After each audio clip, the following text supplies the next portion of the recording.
suas filhas, uma companheira boa, leal. Já ouviu cantar? Sim, este senhor.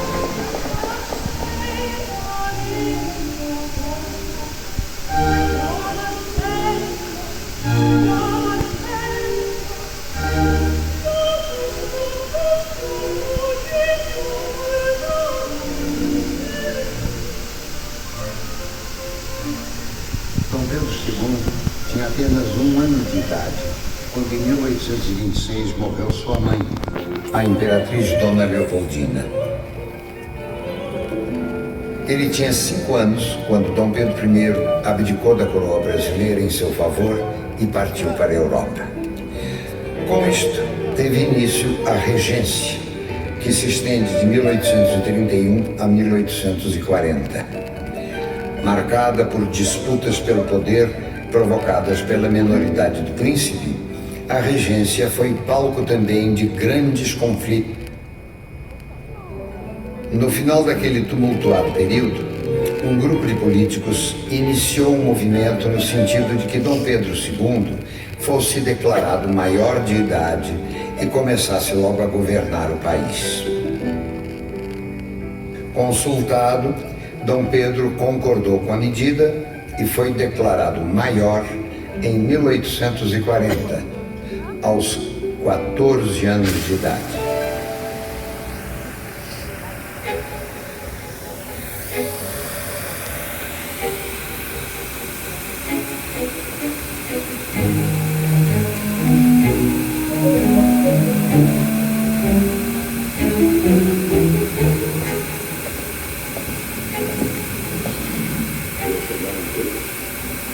Parece que sim, Marechal. Então, vamos entrar. Cuidado com as escadarias.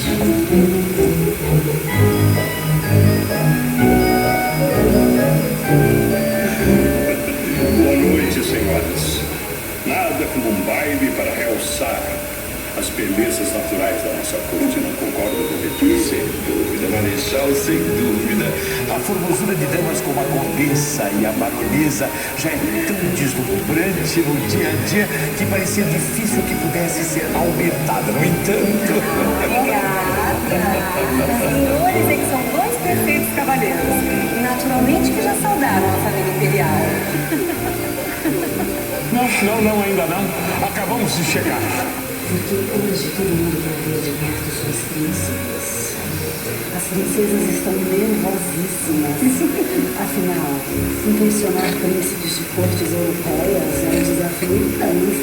A senhora Teresa Cristina resolveu abrir sua inseparável malinha e cobrir as filhas com as joias que quase nunca fez. Aliás, nunca vi a família imperial tão paramentada. Só faltou Dom Pedro se apresentar com aquele manto de pato, de tucano e de coroa na cabeça. Minhas senhoras, o imperador jamais se apresenta de coroa, só em ocasiões oficiais, as senhoras sabem disso. Também, pudera, são quase 2 quilos em ouro, mais de 600 pedras brilhantes e 80 pérolas. Mas quanto luxo! Olha aqueles lustres todos acesos. Imagine o gasto com velas.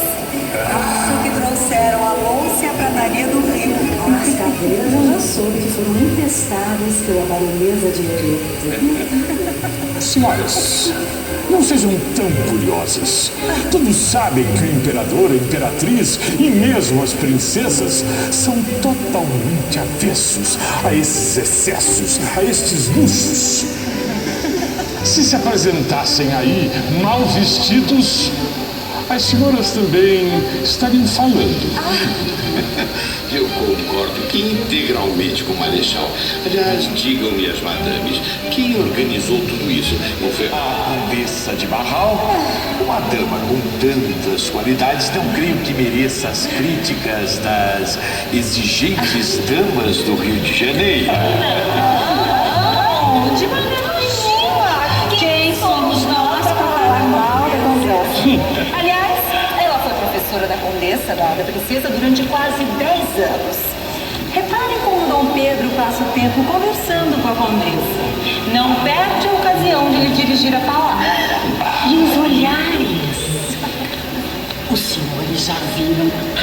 Monique saiu no jornal.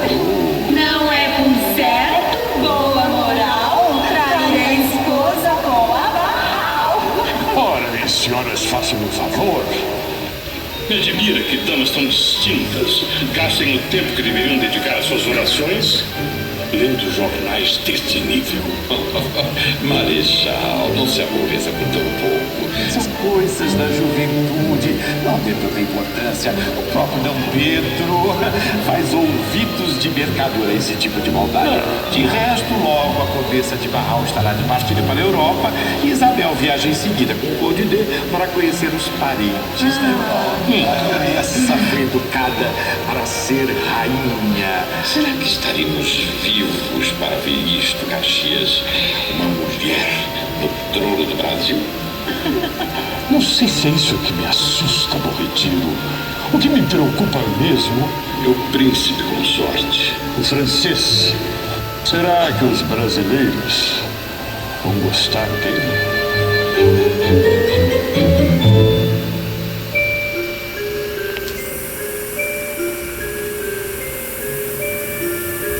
A princesa Isabel nasceu em 1846 e casou-se em 1864 com o príncipe Gaston de Orleans, Conde de Luís Felipe Maria Fernando Gaston de Orleans, o Conde de, neto do rei da França, Luís Felipe, era 4 anos mais velho que a princesa e tinha a vocação das armas. Ele também preferira Isabel à Leopoldina, como revelou em carta aos parentes.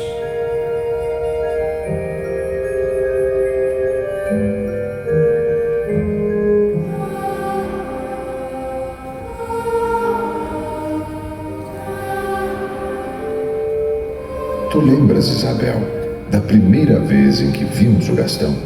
Como esquecer, meu pai? A imagem dos 2 homens altos se encarando no meio do salão, tão sérios e reservados. O senhor e o meu Gastão. Como estávamos nervosas, eu e Leopoldina. Mas quando vimos os 2 príncipes, percebi que não podia nunca casar com o Duque de Saxe. Logo ele e Leopoldina se entenderam, felizmente. Pois gostei mesmo, foi do Gastão. Tão reto, tão sóbrio, elegante, um verdadeiro príncipe europeu e com uma vida cheia de aventuras.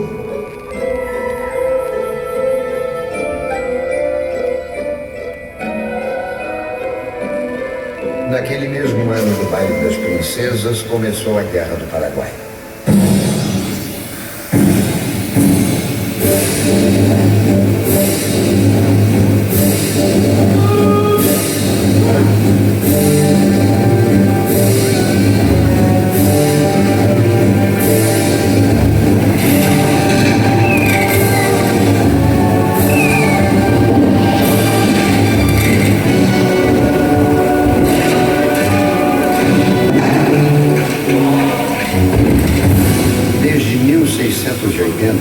Espanhóis e portugueses disputavam as terras que ficam em torno do Rio da Prata, aquele rio formado pela união do Rio Paraná, Uruguai e que banha Buenos Aires e Montevidéu.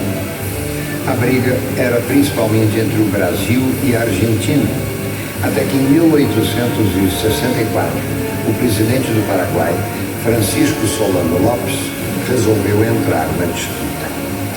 Em 1865 formou-se a Tríplice Aliança entre Brasil, Argentina e Uruguai, destinada a combater o governo paraguaio.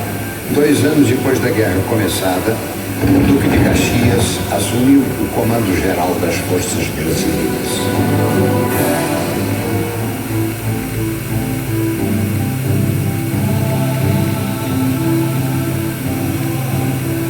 Meu grande marechal, conto mais uma vez com a sua valentia e sua coragem. A paz no continente sul-americano depende da derrota integral de Solano Lopes. Para mim é uma questão de honra. A guerra só acaba com a prisão e deportação de homens.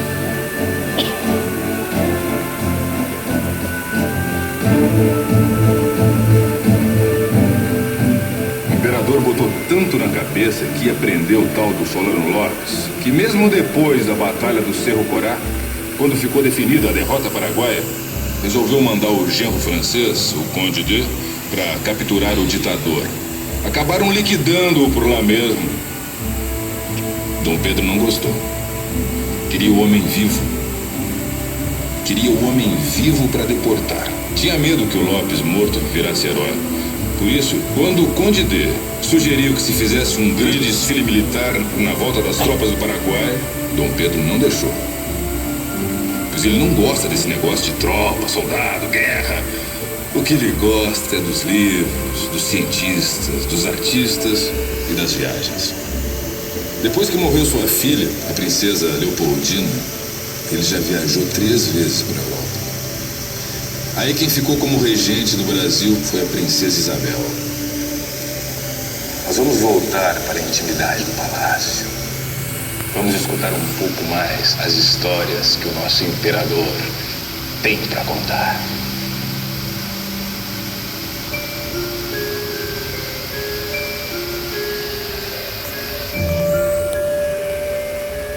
A mais triste de todas as notícias que recebi aqui em Petrópolis foi a da morte da minha filha Leopoldina em 1871. Precisava viajar, buscar meus netos na Europa.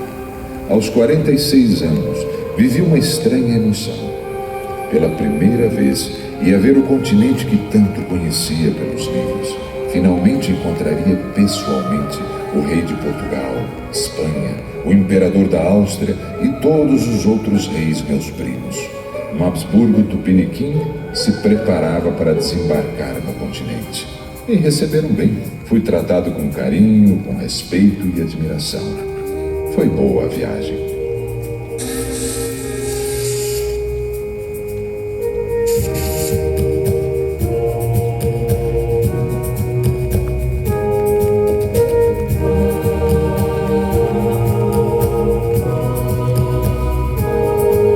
Tão boa que o imperador quis voltar.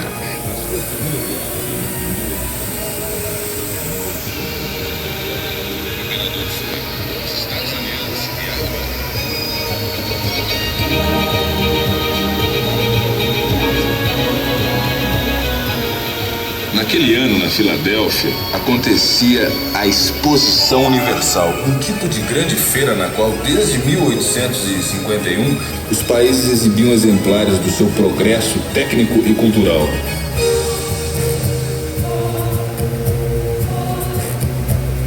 O Brasil tinha ali um pavilhão e Dom Pedro fez questão de visitá-lo. Durante a feira, conheceu o inventor Grambel, que apresentava uma novidade, o telefone. Pelo estímulo que deu o invento, Dom Pedro teve seu nome definitivamente associado a ele. Sua última viagem à Europa foi a de 1888. Estava lá quando recebeu, emocionado, a notícia da abolição.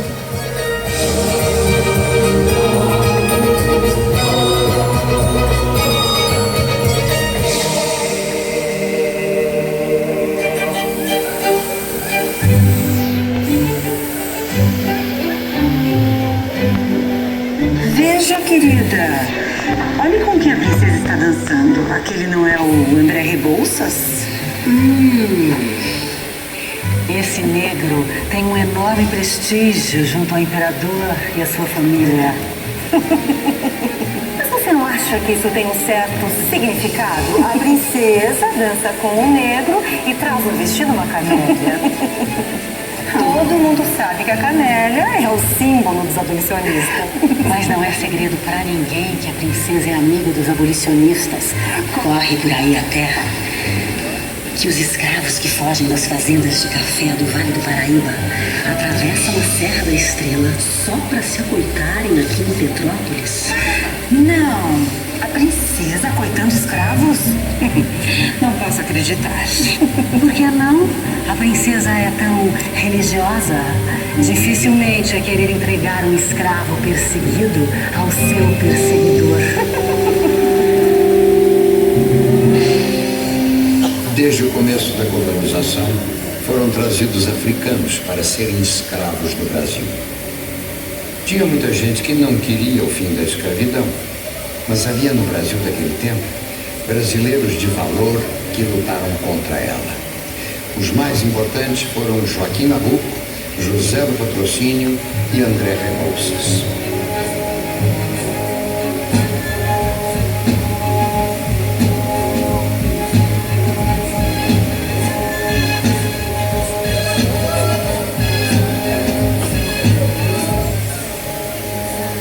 Em 13 de maio de 1888, Isabel, a princesa, assinou a Lei Áurea, abolindo definitivamente a escravidão no Brasil.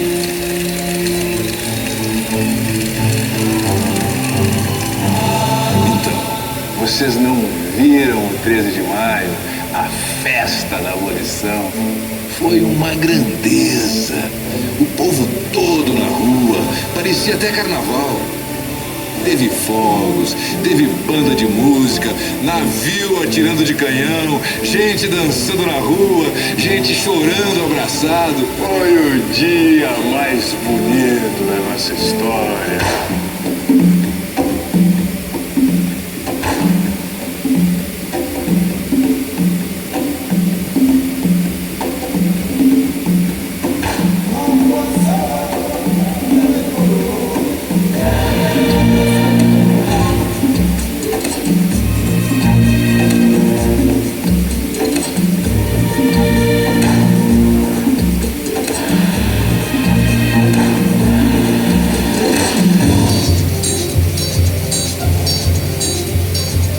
Hoje, no Rio de Janeiro, para o povo da nação de cor, a princesa Isabel é uma verdadeira santa.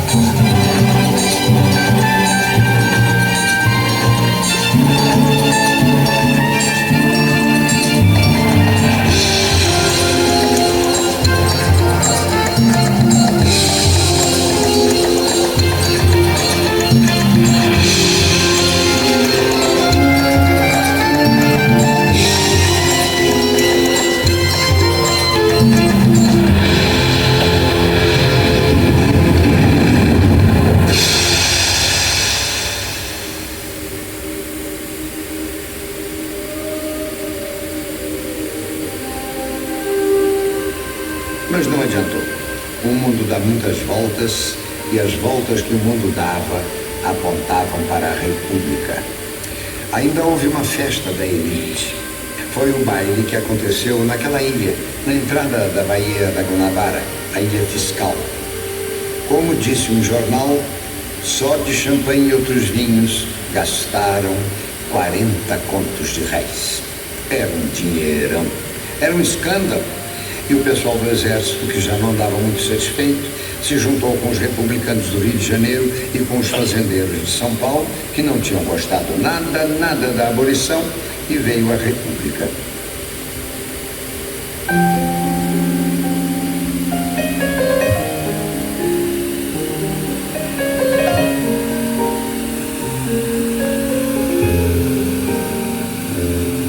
Eu estava na casa de banho quando vieram me trazer o telegrama do meu ministro, o Visconde de Ouro Preto. Diz que há movimento de tropas no Rio de Janeiro e que já se fala em proclamação da República. Temos que partir imediatamente, minha filha. Ouro Preto diz que o Marechal Deodoro, justamente o militar em que eu mais confiava, assumiu o comando da Revolução. O ministério está cercado pelas tropas. Meu pai, então é a República? Parece que sim, Isabel. Mas nós já esperávamos por isso, não é, minha filha? Foi a abolição que detonou esse processo. A República é apenas o seu coroamento, o final da linha. Não devemos nos arrepender. Valeu a pena. É, minha filha. Você, uma mulher, foi capaz de fazer o gesto de humanidade, o gesto necessário.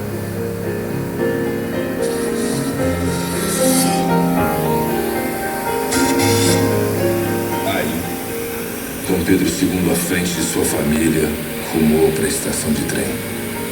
Dona Teresa Cristina, coitada, sempre tão silenciosa, agora aflita, nem se lembrou da sua famosa malinha com as joias.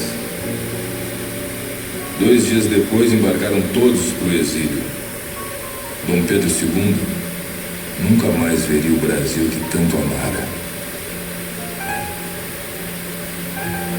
À vista da intimação escrita que me foi entregue hoje, às 3 horas da tarde, resolvo partir com toda a minha família para a Europa, deixando esta pátria, a qual me esforcei para dar constantes testemunhos de entranhado amor e dedicação durante o quase meio século em que desempenhei o cargo de chefe de Estado. Ausentando-me, pois, eu, com todas as pessoas da minha família, conservarei sempre do Brasil a mais saudosa lembrança, fazendo ardentes votos por sua grandeza e prosperidade.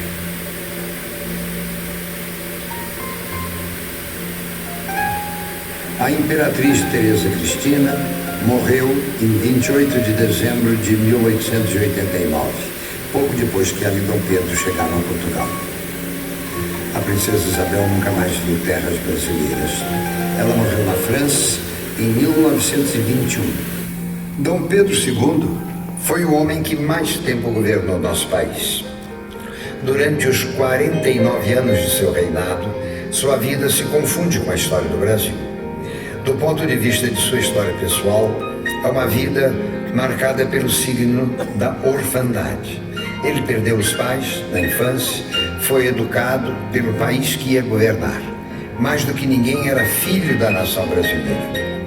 Viveria ainda 2 anos no exílio, quando finalmente, no dia 5 de dezembro de 1891, fechou os olhos em Paris.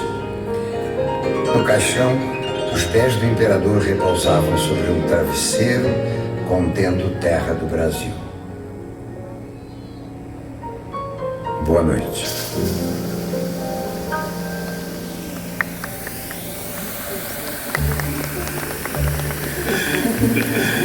Já é tarde.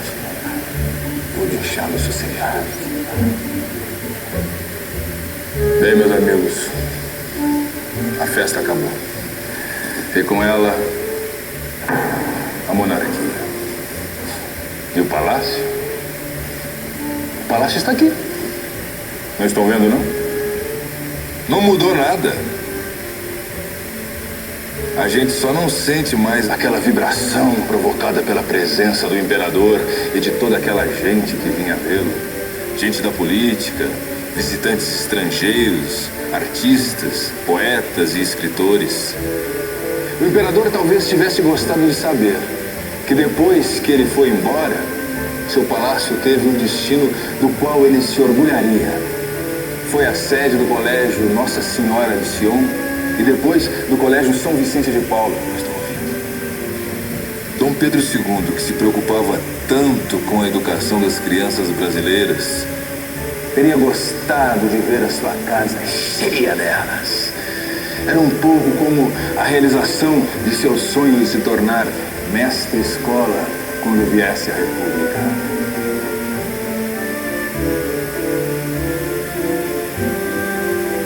O palácio hoje? Não é mais escola, não. Quer dizer, é quase uma escola. Uma escola onde se conta a história de Dom Pedro II e de seu longo reinado. Porque desde 1943 o palácio se transformou em museu imperial. E a memória de Dom Pedro II e de sua época está aí dentro. Uma coleção de objetos, móveis, joias, livros, cartas, entranhadas nas suas paredes. Paredes que certamente ouviram muito de nossa história.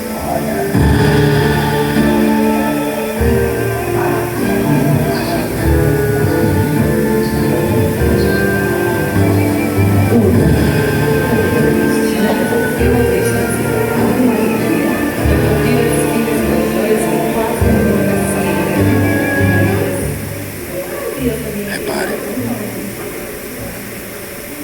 Nós estamos ouvindo? A música do baile. O frufru dos vestidos das princesas. Os risinhos maliciosos das condessas por detrás daqueles netos. A conversa daqueles 2 barões. O canto da imperatriz. A fala do imperador. Nós estamos ouvindo?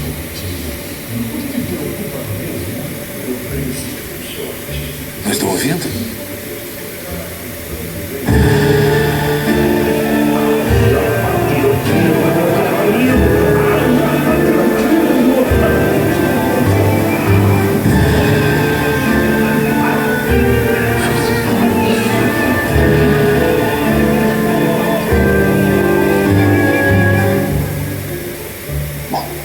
Já é tarde.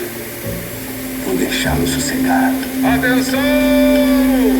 Hora de partir! Quem vai? Vai! Quem não vai? Fica!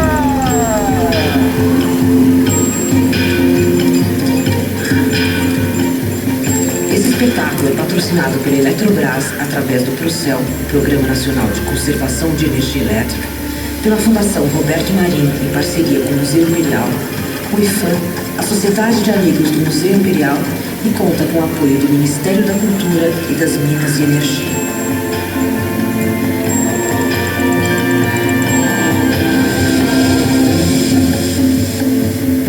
Todos esses fatos que vocês conheceram hoje à noite estão de alguma forma ligados ao interior deste palácio, minha casa. Convido vocês a voltarem amanhã. Entrem dentro dele. E quem sabe, vocês vão encontrar escondidos por detrás das cortinas, um pouco sem jeito, alguns barões atrasados na história que ainda permanecem aí dentro, esperando a próxima carruagem. Boa noite.